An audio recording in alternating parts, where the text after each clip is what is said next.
ஆடிப்பெருக்கின் அற்புத கதைகள். ஸ்ரீ கிருஷ்ணர் கூறும் நதி வழிபாட்டு கதை. மகாபாரதம் மனித வரலாற்றின் மிகப்பெரிய யுத்தம். குருஷேத்திரம் தர்மத்துக்கும் அதர்மத்துக்கும் இடையிலான மாபெரும் போர்க்களம் நடந்தது. ஒரு பக்கம் தர்மத்திற்கு போராடும் பாண்டவர்கள், மறுபக்கம் அதிகாரத்திற்காக குரல் கொடுக்கும் கௌரவர்கள்.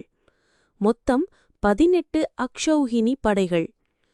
100 கௌரவர்கள், 5 பாண்டவர்கள் மோதத் தயாரானது. அர்ஜுனனின் சாரதியாக பரமாத்மா கிருஷ்ணர் நின்றார், தர்மத்திற்கான ஆதரவாக. ஆனால் போர்க்களத்தில் குருதி வெள்ளம் வெடிக்கையில் அர்ஜுனனின் மனம் தளர்ந்தது. அப்போது கிருஷ்ணர் அர்ஜுனனுக்கு உபதேசித்தார். அந்த உபதேசமே பகவத்கீதை.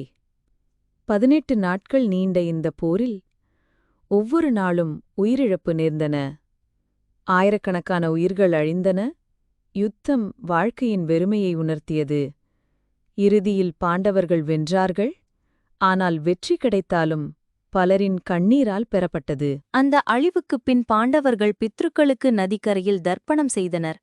கிருஷ்ணர் நதியே வாழ்க்கையின் ஆதாரம், அதற்கு தெய்வமாக வணங்குங்கள் என்றார். அந்த நாளிலிருந்தே நதி பூஜை ஒரு பரம்பரையாக தொடங்கியது. இதன் தொடர்ச்சியே இன்று நாம் கொண்டாடும் ஆடிப்பெருக்கு.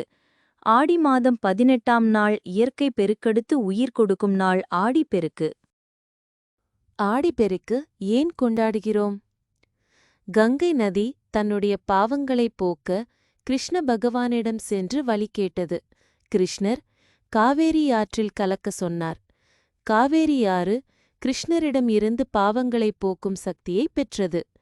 அதனால் சந்தோஷமாக விஷ்ணு இருக்கும் இடங்களுக்கு சென்றது. ஸ்ரீரங்கப்பட்டினம், சிவசமுத்திரம், ஸ்ரீரங்கம் போன்ற இடங்களுக்குப் போய் ரங்கநாதரை வணங்கியது. இந்த நிகழ்வுதான் ஆடிப்பெருக்கு பண்டிகையாக கொண்டாடப்படுகிறது. ஆடி மாதத்தில் தென்மேற்கு பருவமழை அதிகமாக பெய்யும். காவேரி ஆற்றில் நிறைய தண்ணீர் வரும். விவசாயம் செழிக்க வேண்டும் என்பதற்காக இந்த நாளில் விவசாயிகள் வழிபடுவது உண்டு. ஸ்ரீரங்கம் கோவிலில் இருந்து ரங்கநாதர் மண்டபம் படித்துறைக்கு எழுந்தருள்வார். காவேரி ஆற்றுக்கு புடவை, கம்மல், கருப்பு மணி, தாலிக்கயிறு, வெற்றிலை, பாக்கு, பழங்கள் எல்லாம் வைத்து சீர்கொடுக்கும் வைபவம் நடக்கும். இந்த பழக்கம் இன்றும் தொடர்ந்து வருகிறது.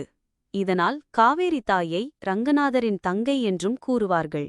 ஆடி மாதத்தில் அம்மனை போற்றிக் கொண்டாடுவதைப் போல் பெண்ணின் வடிவமாக கருதும் நதிகளையும் போற்றி மரியாதையும் நன்றியும் செலுத்தும் முக்கிய நாளாக ஆடிப்பெருக்கு கருதப்படுகிறது.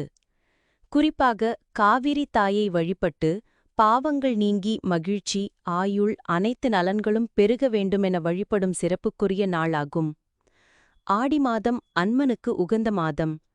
இந்த மாதத்தில் ஆடிப்பெருக்கு மிக முக்கியமான பண்டிகையாக கொண்டாடப்படுகிறது.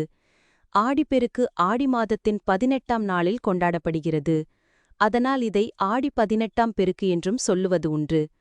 குறிப்பாக இது நிலத்திற்கும் பூமியை செழிக்க வைக்கும் நீர்நிலைகளுக்கும் நன்றி செலுத்தும் ஒரு புண்ணியமான நாளாகும். சிலப்பதிகாரத்தில் ஆடி 18இன் முக்கியத்துவத்தைப் பற்றி சொல்லியிருக்கிறார்கள். ஆடி மாதம் இது விவசாய வேலைகளுக்கு முக்கியமான நேரம். மழை நிறைய பெய்து ஏரி, குளம் எல்லாம் நிரம்பி வழியும். விவசாயத்துக்கு தேவையான தண்ணீர் கிடைக்கும்.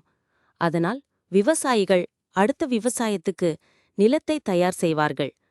இந்த நாளில் வழிபட்டு விவசாய பணிகளை துவக்கினால் விவசாயம் செழித்து வரும் என்பது நம்பிக்கை. ஆடிப்பெருக்கு அன்று பெண்கள் புது தாலி கயிறு மாற்றி தங்களின் கணவருக்கு நீண்ட ஆயுள் கிடைப்பதற்காக வேண்டிக் கொள்வார்கள். ஆடிப்பெருக்கு அன்று காவேரி ஆற்றுக்கு சென்று பூஜை செய்து வழிபடுவார்கள். பூ, பழம், சாப்பாடு எல்லாம் காவிரி அன்னைக்கு படைப்பார்கள். புதிதாக திருமணமானவர்கள் தங்களின் திருமண மாலைகளை ஆற்றில் விட்டு வணங்கி வழிபடுவார்கள். இந்த நாளில் காவிரியில் புனித நீராடினால் பாவம் போகும், செல்வ வளமும் ஆரோக்கியமும் பெருகும் என்பது ஐதீகம். இந்த நாளில் தங்கம் உள்ளிட்ட சொத்துக்கள் வாங்கினால் பெருகும் என்பது நம்பிக்கை. காவிரிக்கரைக்கு சென்று வழிபட முடியாதவர்கள் தங்கள் வீட்டிற்கு அருகிலுள்ள நீர்நிலைகளுக்கு சென்று வழிபடுவது உண்டு. புதிதாக திருமணமான பெண்களுக்கு தாலி பெருக்கி போடும் வைபவமும் இந்த நாளில் நடத்துவார்கள். மக்கள் குளக்கரைகளிலும் காவிரி அன்னையை நினைத்து பூஜை செய்து வழிபடுவது உண்டு. இவ்வளவு சிறப்புமிக்க ஆடிப்பெருக்கு இந்த ஆண்டு ஆகஸ்ட் 3ஆம் தேதி ஞாயிற்றுக்கிழமை வருகிறது. விசாகம் மற்றும் அனுஷம் நட்சத்திரம் இணைந்த நாளில் ஆடிப்பெருக்கு வருகிறது. அனுஷம் நட்சத்திரம் சனி பகவானுக்கு உரியதாக இருந்தாலும் இந்த நாளில் மகாலட்சுமியை வழிபடுவதால் செல்வ வளம் பெருகும்.